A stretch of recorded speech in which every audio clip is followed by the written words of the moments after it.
யோகம்ங்கிறது என்ன? அதாவது நம்ம பெரிய ஸ்ட்ரெயின் பண்ணாமல் நமக்கு கிடைக்கக்கூடிய விஷயங்கள் நமக்கு யோகம் இல்லையா? கம்மியான உழைப்பில் நிறையா கிடைக்கிறது. ஒரு ஜாதகத்தில் லக்னத்துக்கு 9ஆம் இடத்ததிபதி ஒரு கிரகம் இருக்கும் இல்லையா? அந்த கிரகம் எந்த வீட்டில் உட்காந்துருக்கார்? ஒரு எடுத்துக்காட்டாக 4வது வீட்டில் உட்காந்துருக்கார், 4ஆம் இடத்ததிபதியோடு சேர்ந்திருக்கார், சுக்கிரனை பார்த்துருக்கிறார், அல்லது செவ்வாய் பார்த்துருக்கிறார், இப்படி இருக்குன்னு வச்சுக்கோங்க.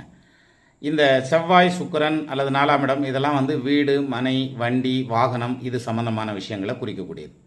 அப்போ இந்த விஷயங்கள் எல்லாம் அவங்களுக்கு சீக்கிரம் அமையும், பெருசாக ஸ்ட்ரெயின் பண்ணாமலே அவங்களுக்கு அமையும். வண்டி வாங்கணும்னு நினைப்பாங்க, வாங்கிடுவாங்க. ஒரு சொத்து வாங்கலாமான்னு நினச்சிக்கிட்டு இருப்பாங்க, வாங்கிடுவாங்க. ஸோ இது மாதிரி அதுவாகவே அமையறதுங்கிறது இந்த 9ஆம் இடத்ததிபதி எங்கே கனெக்ட் ஆகிருக்காரோ அங்கே நீங்கள் கம்மியான எஃபோர்ட் போட்டால் போதும், பெரிய அளவில் சக்ஸஸ் ஆவீங்க.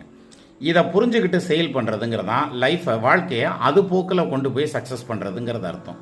அப்போ அது வேலைக்கு போகிறதுங்கிற மாதிரியான இடத்துல உங்களுக்கு சக்ஸஸ் இருக்கா, அல்லது சொந்தமாக தொழில் பண்ணுற இடத்துல சக்ஸஸ் இருக்கான்னு புரிஞ்சுட்டு நம்ம தொழிலில் இறங்கினோம்னா, கெரியரில் இறங்கினா நிச்சயமாக ஜெயிச்சிடலாம் சார்.